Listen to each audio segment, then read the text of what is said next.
Recording progress. Hello everyone, this is Raviteja Charagunla. I'm the authorized training partner for PMI CP. So today I would like to discuss the interface management remaining topics from topic 4 to topic 6. So let me share my screen.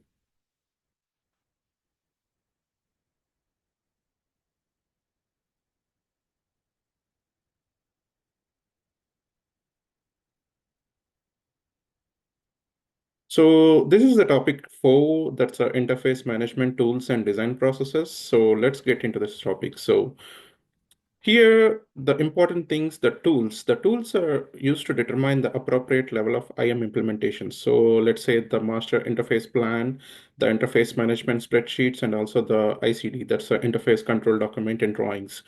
So what is master interface plan? So the master interface plan is a document that describes in detail how to manage the interface points and also how to manage the interface agreements. So which includes the management procedures and activities for the effective delivery of internal and external IPs throughout the project lifecycle. So it may also include the common types of project IPs and the project deliverables and the responsibilities of interface stakeholder. So this is the it is a document so which describes how to manage the interface points and interface agreements. So this is called the master interface plan. So coming to the next topic, it's like a interface management spreadsheet, the basic tools for managing and registering IPs within the project. So each IP may include several IAs, that interface agreements, which serve as a document to document form of communicating the deliverables. So it's like usually this interface management spreadsheets are used in stage 1. So which we're going to discuss in the next further level of this topic.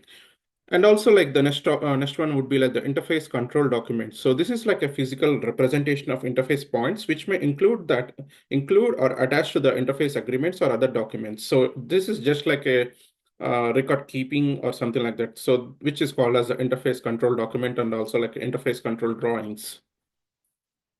So it's like a basic building block. So most of the organization used to identify and capture the interface information and the approved interface change requests. So it's closely connected to the interface agreement.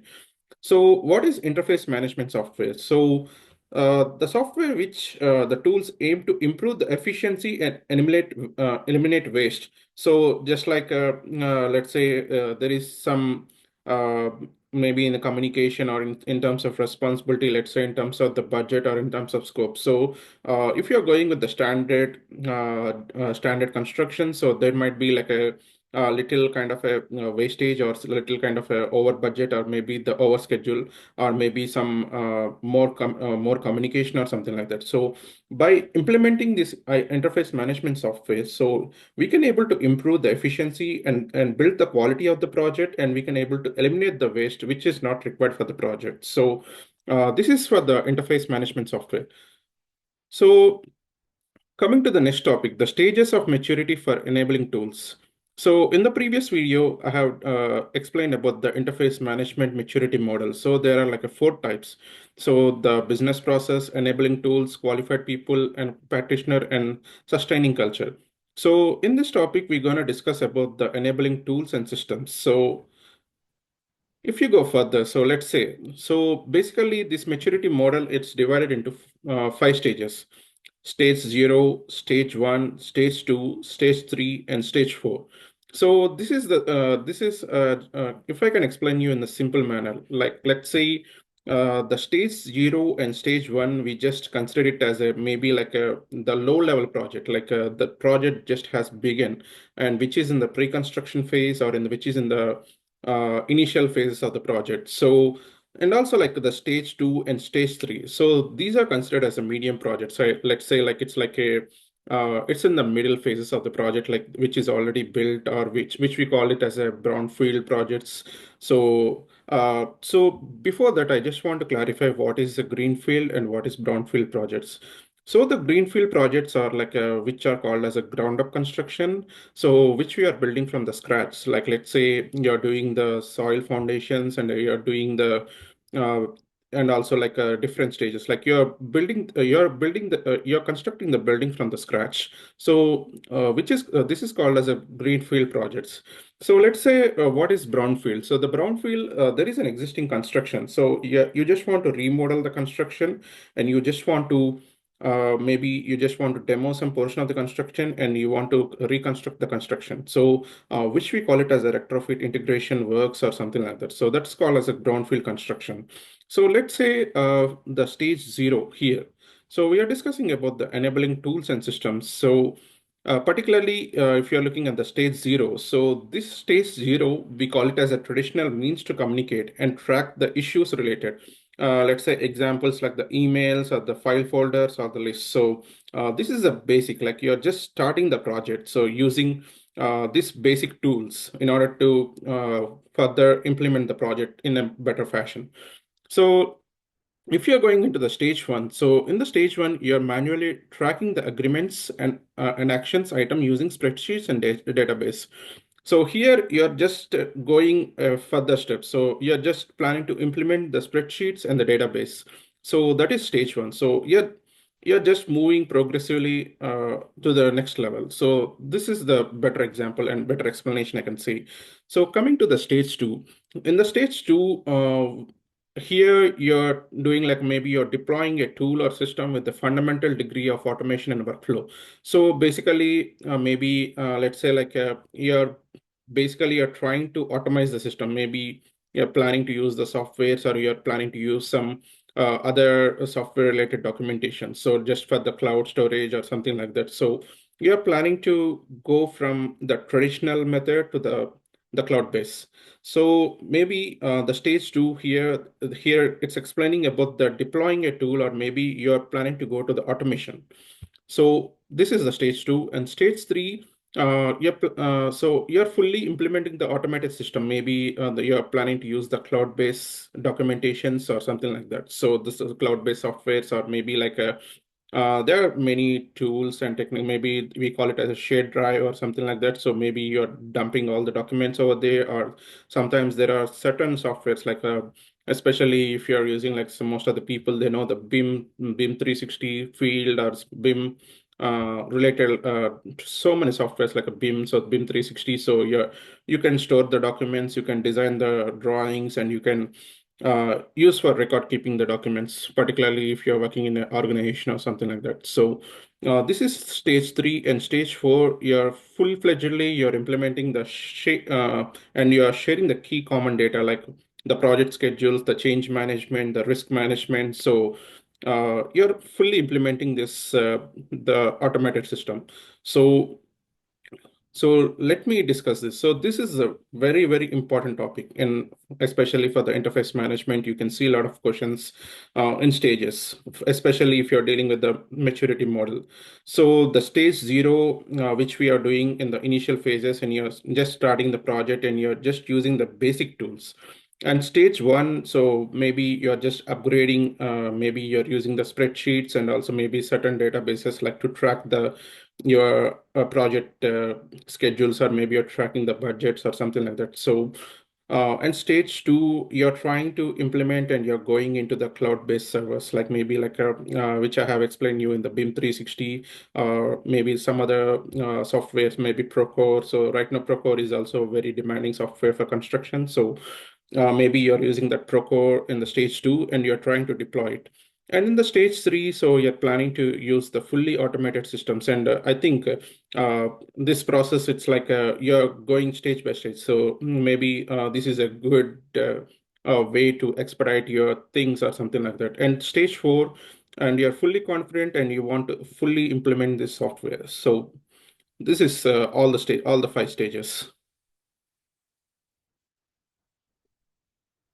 And also, like in the previous topic, in the previous video, I have explained about the PIRI matrix and also ICAT matrix. So the PIRI, it's like the project interface risk impact. So the project interface risk impact, we are just going to use it for the high level of interface management, and ICAT is used for the lower level interface management. So let's say here the PIRI matrix, and you can see the diagram like the formal IM, the most formal IM, and the most formal IM.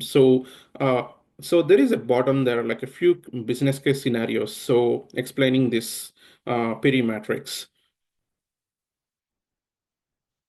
So let's say for the first example, like here you can see like the low complexity and low risk. So, and also it's like a low business impact. So which we call it as a, you're just starting the business. So let's say maybe you're starting a construction with maybe $300,000 or $100,000 or something like that. So it's like a basic construction. So maybe let's say you're building, maybe you're building one retail store or something like that. Not a retail store. Let's say you're just building a small house, a very basic house. You're building it, so it's like 100K, $100,000 or something like that. So here you're planning to use the low complexity and low risk. So here in the low complexity and the low risk and the low business impact. So there is low risk and the low complexity. So the project is like a the simple one, and also it's like a straightforward project. So here, if you see, in the previous video, I have explained, so what are the recommended tools are recommended here. So if there is a black marks, it's like a recommended tool. If it's white, it's not recommended. So let's say here it's a least formal IM. So the least complexity and the low risk level. So the only thing we're gonna use here, it's in the spreadsheet, the IM spreadsheet. So in the previous topic I have explained here, like the spreadsheets are used in probably like stage 0 or stage 1. So if you see the if you see the clear-cut business scenario here, so the owner uses ABC construction. So here you can see the owner is planning to use a ABC construction as a sole source of contractor based on the company's excellent record in project execution. And the local market for the labors and materials have plentiful resource available for this project. So, and also the ABC construction, it's also they're using like a lump sum contract and also the turnkey contractor and building the its 30th furnished department store in a well-established and assessed market with the established specific procedures and management tool for executing this type of project. So this project, it's like a kind of a greenfield site. So in the previous thing, I have explained about what's the difference between the greenfield and the brownfield. The greenfield, it's like you're building you're starting the construction from the scratch. You're doing the ground up constructions or something like that. For the brownfield, you're doing the retrofit. So there is a building which is already existed, and you want to demo and you want to install the new one. So that's called as a brownfield constructions. Additionally, it's executing the substantial work concurrently with the project as well with the large backlog of work.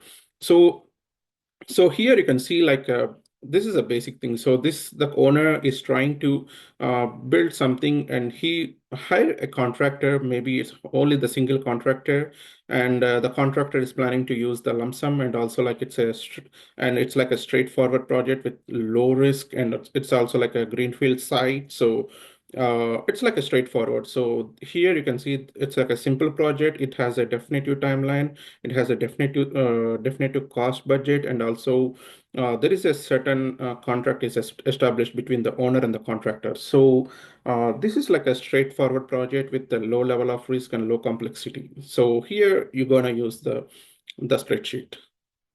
And second thing, so if you see, this is the high complexity and high risk level. So probably this is one of the bigger projects. Probably you can see like a more interfaces are involved, especially in this particular business. So here you can see the plan is to use the most formal IM. And if you see, everything is recommended except the spreadsheet. So the interface manager is required, the commercial software is required, and the schedule and the change management and the risk management. So here you can see the interface manager is also required, and also the cloud-based softwares are required, like in order to complete your project with a better quality, and also the in terms of schedule and in terms of budget. So if you see here, there is a business case scenario. A DEF, a fertilizer company based in Michigan, in an established joint venture between GHI Chemical headquarters in Europe and JKL Farms headquarters in Texas. So it is like you can see the DEF is a fertilizer company based in Michigan, and they're established a joint venture with GHI Chemicals, which are headquarters in Europe, and JKL Farms headquarters in Texas. And DEF specialize in manufacturing environmental responsible crop fertilizers. This is a new expansion of DEF existing fertilizer plant located in Kenya, Africa. This will accommodate the processing trains, and also they are planning to start a new state-of-art technology. And here, the Kenyan government are planning to establish like a strict environmental guidelines, and also maybe like they are doing the processing restrictions for all the construction efforts. And also the existing fertilizer plant must stay in the operation. So they're planning to build a new one, and the existing fertilizer plant must stay in the operation. And also like this is the MNO, they're planning to build the EPCM contract, like the engineering, procurement, and construction management. So, which will be executing and providing the detailed design and procurement in the United Kingdom and work share in Mumbai and Delhi offices. So, and also this project will have like a 436 tie-in points which are connected to the existing plant, which that must be completed in one shutdowns. At least it requires like a four prime contractors will be responsible for the portion of work and tie-ins. And the funding for the projects are sourced from the five different banking, and additionally the financing the DEF received the overextended in its credits if the project is not successful, if it could financially ruin the DEF. So if you see here, especially, I just want to explain in much uh, simpler manner. So here the business here you can see there are like so many time points are involved. Like especially if you see the DEF, it's a joint venture with GHI Chemical, and also the D and JKL farms. So and also the DEF, they're planning to build a new one, and they want to resume the operations for the existing plants as well. So, and also if you see here, there are like this project has the 436 tie-in points into the existing plants, and this should be completed in one shutdown. At least four prime contractors are required for this portion, is required to tie-ins. And also, especially if you see here, it's like a kind of a complex project. So they're trying to maybe like they are doing the joint ventures, and also like and also trying to build a new one. And also in order to build a new one, so they have to do the tie-in points, and the existing plants must be shut down. And also for this, especially for this construction, it requires like a four contractors, and also like and also one prime contractor the four prime contractors are required to perform this project. And also the funding, they are going with the banking, and also like maybe if the banking has a tight deadline, if they don't pay the funding or something like that, the project, if not successful, it could be financially ruin the DEF. So here you can see it's like at the high risk. So that in terms of budget, in terms of schedule, in terms of the quality of construction, it's like the high risk, high complexity projects. So particularly for the high complexity project, you can see all this ingredients are required, like let's say the interface manager, the cloud commercial based software, and also like the schedule and the change management, and also the risk management. So if you see here the low complexity and low risk level and high business impact. So let's say like it's a low risk and high business. So here the interface manager, the spreadsheet, the commercial software is not required, and also the integrate schedule and change management. So let's say I can give one example, like a PQR company conducts a routine wall replacements on the export pipeline. Itself, it's a routine effort, and it's not necessarily complex. So maybe somewhere to delay or impede the completion of the wall, it could delay the export of the product, would have the high impact of the business. So this particularly, maybe you're doing like a operational projects or the maintenance projects. Let's say you just want to change one of the thing in a particularly in a very busy project or something like that. So you just want to change the pipeline, or maybe it's like a kind of a routine maintenance work. So for this, you're gonna use the low risk and high business impact formula. So the next topic would be the interface complexity assessment tool. So this is called the ICAT tool. So previously I have explained. So these are the IEF interface influencing factors, and also like This is the same like a questionnaire. So, and also there is a weightage. So for each question, like a 10%, 5%. So if you calculate, you get it for 100%. And also like you have to rate the score out of two. So how much, let's say it's like one, 1.5, maybe 0.5 here. So this is just like a survey. And overall, if you calculate, you get a score and you get you calculate the average by 15. So you get a particular score. So let's say by two. So let's say if you are getting like a 0 to 0 0.6, it's considered as a low interface complexity. From 0.6 to 1.3, it's considered as a medium, and from 1.3 to 2, it's considered as a high level interface complexity. So if you see here, so these are the particular factors are involved, and also like uh, and also the weightage, how much weightage you're giving for, and how much rating you're giving for each of these factors. And on the bottom, you can see here, so these are the guidelines. So maybe how complex is the interface? So 0.6, the low, medium, and high. So if you see, these are divided like until the divided by zero point 0.5, like they're like level four, which I have mentioned you. So the level one, it's considered as a simple interfaces. The level two, it's considered as a moderately simple interfaces. The level three, which is considered as a moderately complex interfaces. The level four, it's considered as a complex interfaces. So this is one of the most important topic for your CP exam, like especially in interface management topics. So the PD matrix and the ICAT matrix are the most important topics, and also the maturity model.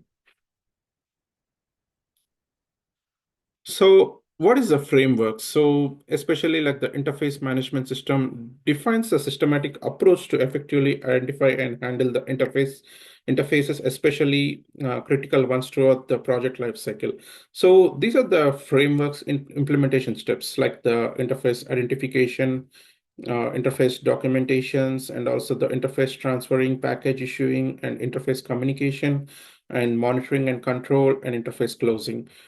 So these are the each steps, like what is identification, like how much in this identification steps, you identify as many interfaces as possibly, and also you develop by using certain documentations, like you want to develop, such as the design documents, and also the work breakdown structure, and the project specifications. And it's the interfaces are identified throughout the whole life cycle, and also which typically arises the contractual obligations, and also the regulations. So early identification of interfaces will lead for the better understanding and potential project risk, and promote the project success. So coming to the next stage, the documentation. These steps involve the relevant interface information in the formal document, and also it involves the characteristics, and also the parties, and also like the nature, scope, level, and categories of IP. So once you have identified, and also like and involved parties, the RACI matrix is used to define the responsibility of each party involved, and also the transferring and packaging. Once the contract is awarded, so all the identified interfaces and the documentations are transferred to the appropriate parties, and will review the IPs and related to the information, which will approve the adequacy and accuracy. And this one is communication. So how you're communicating with the issuance and the interface agreements.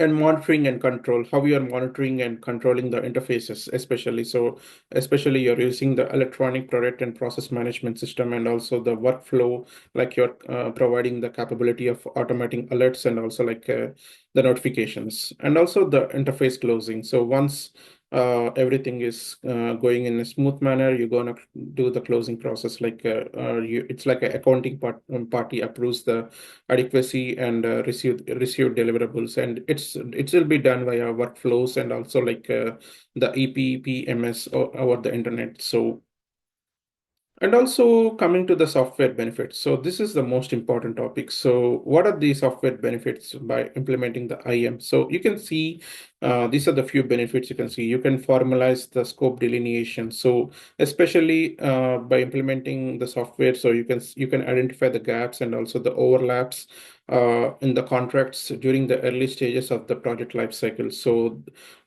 you can avoid all this kind of restrictions during the initial stages of the project life cycle. And also like you can mitigate the cost and schedule risk. So this is a known topic. So by using the software uh, you can mitigate the cost overruns and also maybe the schedule, maybe the schedule risks or something like that. So potentially so if you are not implementing the potentially it may lead to the change order, so which is a very difficult process, so especially if you're in a construction or something like that. So as per you want to go as per the contract, and if you see some scope deviations or something like that, so this should it's like you can see the change order process or something like that. So maybe the software, by using the software, or maybe you can able to identify the risk involved in the schedule, and also maybe you can try to eradicate during the pre-construction phases of the project. And also it also improve the accountability because the software, it's also visible for all the stakeholders who are actively involved in the projects, and also promote accountability, assuring the interface deliverables are completed on schedule. And also like the ensure compliance to the policies, maybe you're trying to utilize the automated work process, and also which are uses the form to ensure consistency capture of interface data. And it also reduces the error and rework. So maybe especially if you see in the construction, so if there is any change or something like that, so the entire work has to be reworked, and which may uh, definitely results in overcost, and also beyond the schedule. So this will help to reduce the error, maybe especially if you see like a class reductions in the especially in the BIM or something, in the BIM or AutoCAD. This software used to help, like maybe you can uh, do the class reduction during the pre-construction phase, and we can provide a new feasibility routing for a particular piping, or uh, maybe the conduit, especially if you're dealing in the MEP projects. So this software will reduce the errors and rework. So the fifth topic, it's like how to effectively manage interfaces.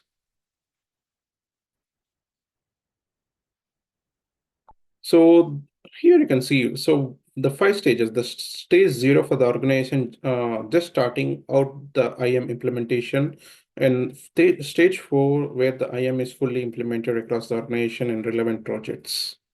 So here we're going to discuss about the business processes. So if you see here, I have explained the stage zero to stage four, especially for the business process. So in stage zero, you can see the plan is to implement the ad hoc project derived process, like to meet the specific coordination requirements on the project.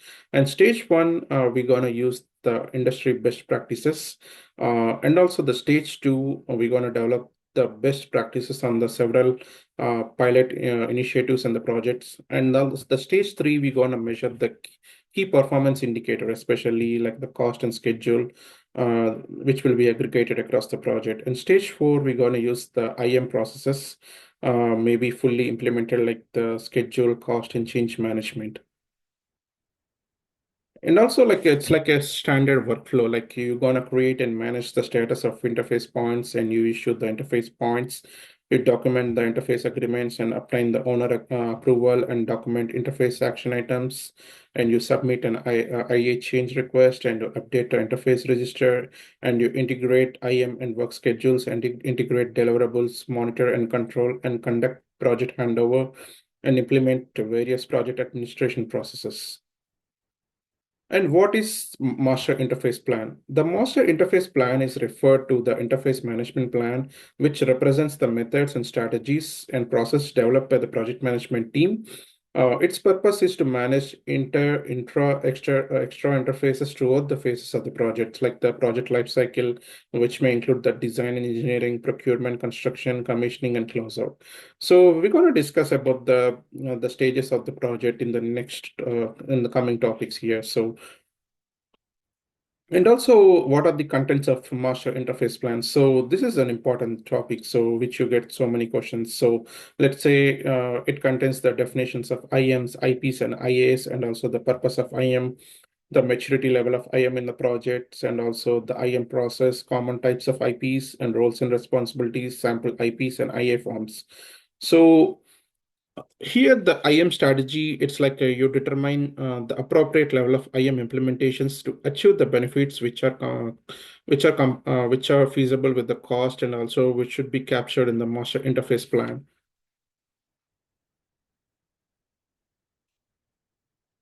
So here you can see this is the most important topic, especially if you're in the construction field. So this is the very, very important topic. Like this is, it's not for the PMI CP exam, but it's like a generally. So what type of projects you guys are dealing, especially if you're working in the construction industry. So what is the design bit built and also the design built, and what are the differences between the both?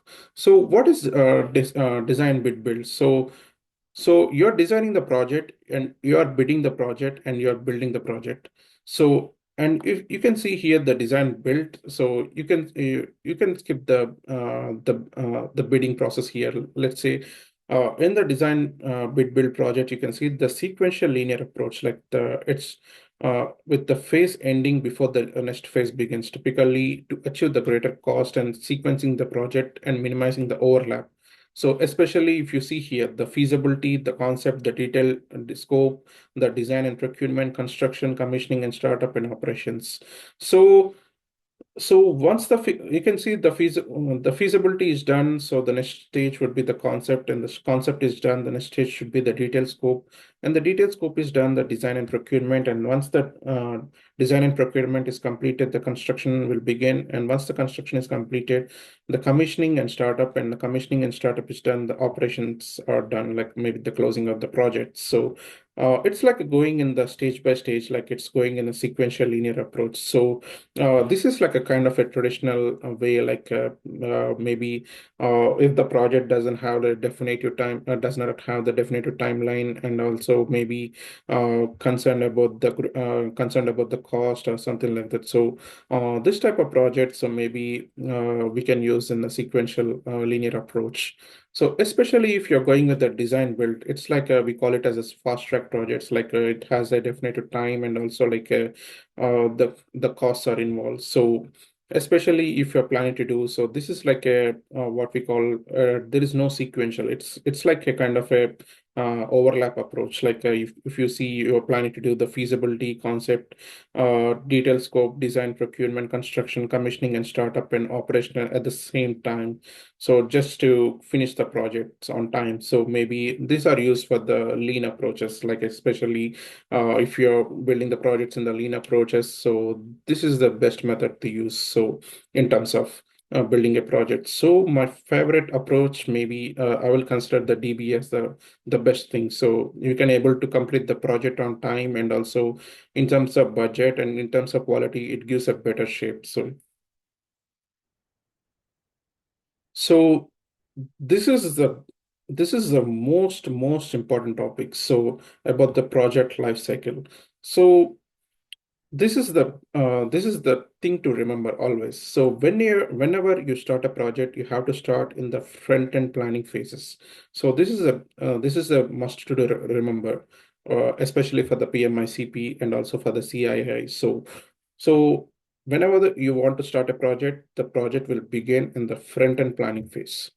So you can see like a different stages, the front end planning, the execution phase, and the handover phase. So uh, to put it in the simple language, and maybe to put it in a simple language, so especially if you're dealing in a construction, so uh, let's say there are like a different stages. So especially you want to do the pre-construction phase, the design phase, the construction phase, and the closeout phase. especially in the pre-construction phase. So here you're gonna create a project and you do the feasibility study, and once feasibility study and also maybe the field conditions and how we need to place, how we need to construct. This is like a kind of a planning phases or something like that. So which we call it as a pre-construction phase. So the next stage would be the design phase. So the design phase, so maybe you have the design documents and you're planning to do the drawings and everything, detailed drawings, and everything is everything is according to the feasibility study and according to the plan. So which is called the design phase. Once the design phase is fully implemented and it's ready to go, then the construction phase begins. So this is the actual construction phase, like you're planning to install something according to the design documents and discussing maybe if there are any concerns or something like that. So this is like a go ahead plan, and you're planning to construct something. And the closer project. So whenever you're planning to complete the project, so it maybe involves certain inspections like and commissioning phases and also the startups or something like that. So this is considered as a closer project, closer phase. So this is in the simple manner I just want to explain. But if you see here, the front end planning phases, the execution phase, and the handover phase. So especially in the front end planning phase, so there are like a three things: the feasibility, concept, and the detailed scope. So the feasibility, it's like the establishing the project viability, and also like the concept, it's like you're developing the project organization and also identifying the key stakeholders, developing the WBS and aligning soft and hard interfaces, and identifying the top level IPs between the WBS and packages. And in detailed scope, you're continuing the stakeholder identification, and you're developing IMs and strategies and aligning the software interface relationship and identifying the hard IPs. So this is like the kind of the explanation you can study when you're preparing for the PMI CP.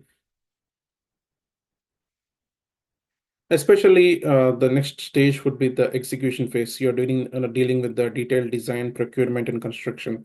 So especially in the detailed design, you're beginning with the implementation strategy, and also you're implementing specific IM procedures and continuing to identify hard and soft IPs and developing the IA schemes. And you update and assess the IM strategies and MP, and also you measure the IM performances and continue to identify hard and soft IPs, and you execute the IAs for the hard and soft IPs. And also in the construction phase, you're dealing with the updating the strategies and IP, and you're benchmarking the IM performances, and you're continuing identifying hard and soft IPs, and you're executing IAs for the hard and soft IPs. Especially the last stage would be the handover phase. So you're conducting the lesson learns, and also like you're doing like the performance assessment, and also closing out the hard and soft IPs.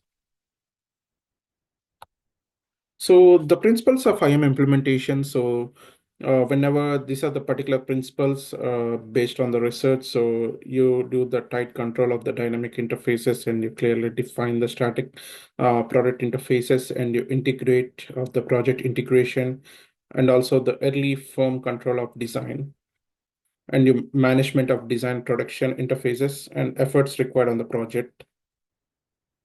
So especially if you're dealing with the low level implementation, high level implementation, they're like the stage zero, which we consider as a no IM practice, and stage one, it's like a least formal. Stage two, it's like a semi-formal, and stage three, it's considered as a more formal, and stage four, it's considered as a very formal practices.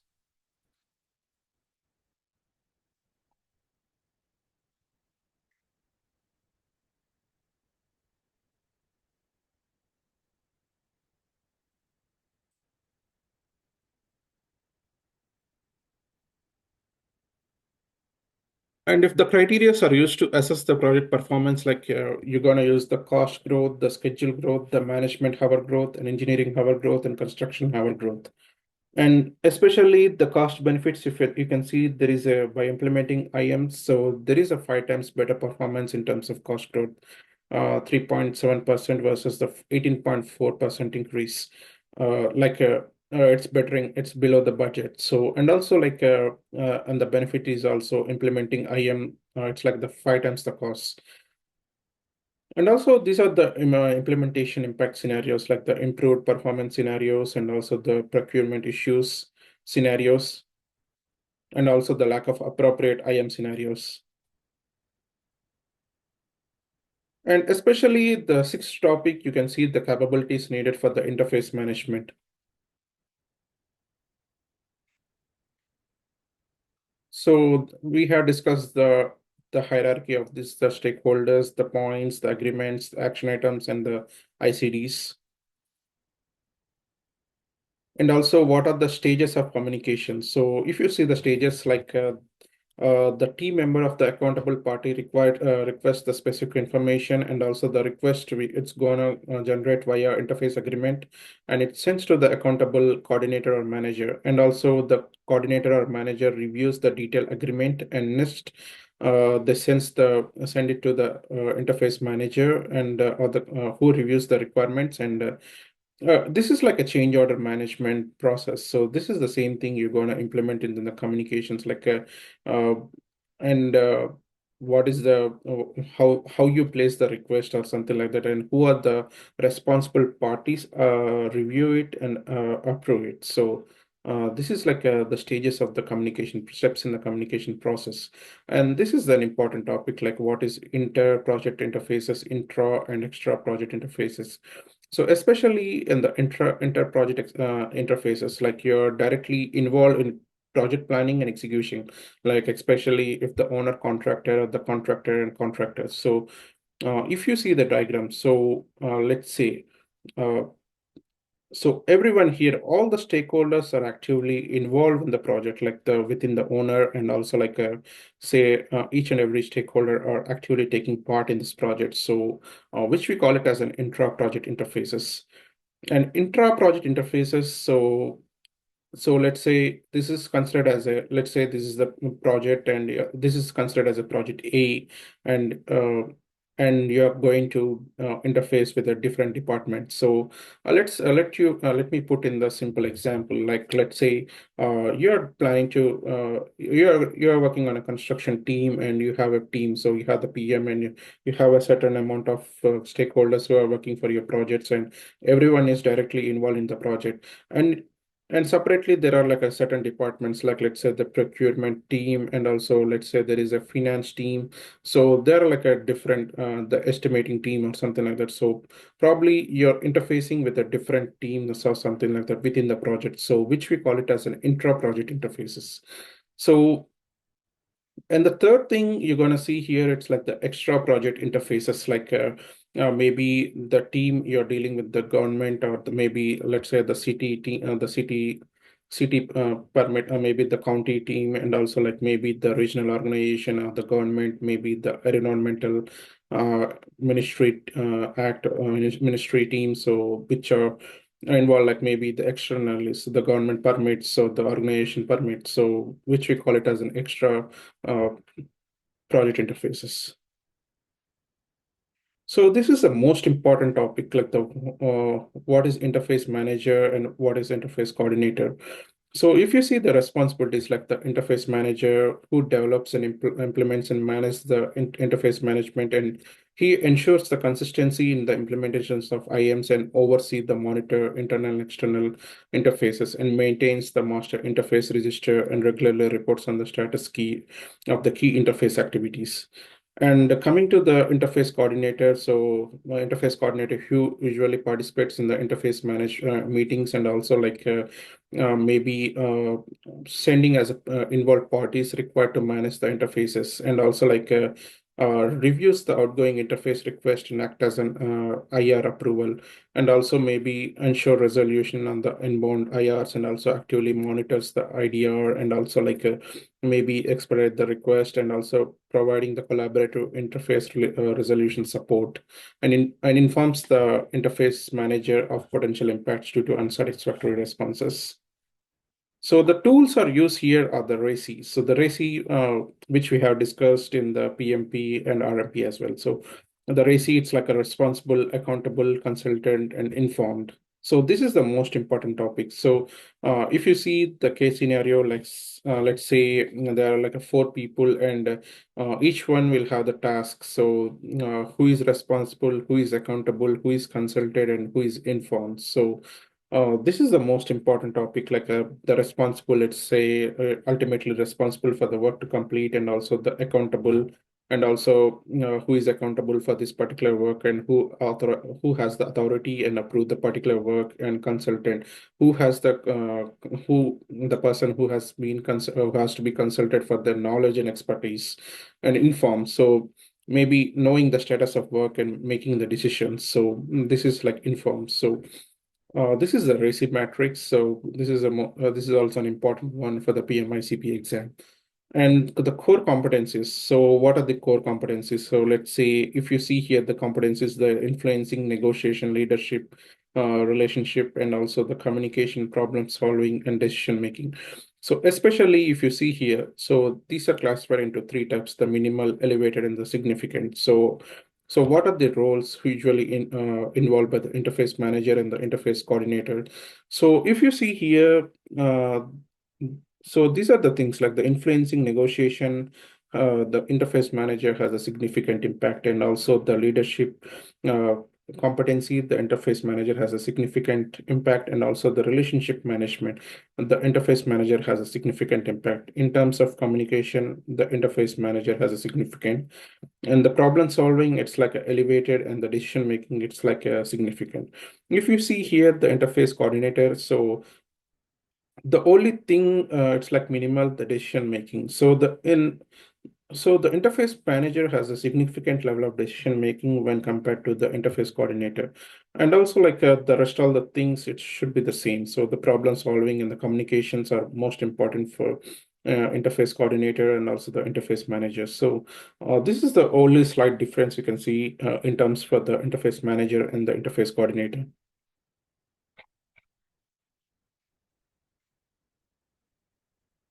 So yeah, and also you can see like a two types, like the maturity model, the qualified people, and the sustaining culture. So especially for the qualified people, you can see like the stage 0 to stage 4. So whenever you want to start a project, so in terms of the resource management, so you're planning to start with the coordinators and the project engineers who can coordinate and coordinate the project issues or scopes. And in stage 1, you're going to use the experienced project coordinators with the appropriate multidisciplinary backgrounds. So it depends on the maybe you're slowly progressing and you're improving your resource management. And stage 2, you're going to select the professional IMs who can be formally experienced and trained and externally sourced. And the stage 3, you're going to hire the interface manager and who has the whole background of managing the projects, and also maybe dealing with the trades and the contractors and also different teams. So he has a better expertise than when compared to the other people. So the stage 4, which we're going to use like the maybe development of the program for the future interface managers in the organization. So this is like a stage how you are managing the people stage by stage. So starting with the basic project engineer and who has a little background, and maybe going with the experienced coordinators. And the third thing, you're hiring the professional IMs with the experience. And the fourth thing, you're directly hiring the project manager who has a whole lot of expertise and especially dealing with the construction projects. And stage 4, you're fully developed program for the future, like you're maybe the most experienced manager or something like that. So and especially in terms of the sustaining culture, so maybe you can see the notations of IM is like neither the organization or the project. And second, stage 1, uh, you're establishing few good projects, like maybe like involving the IM advocates or ambassadors. And stage 2, you're assigning the advocates as mentors to oversee the projects. And also like stage 3, so you're defining the best practices and systematic approaches. And stage 4, you're fully implementing the systematic approaches. So these are the most important topics for the interface. In the next topic, I'm going to discuss about the risk, the contract and risk management. Thank you.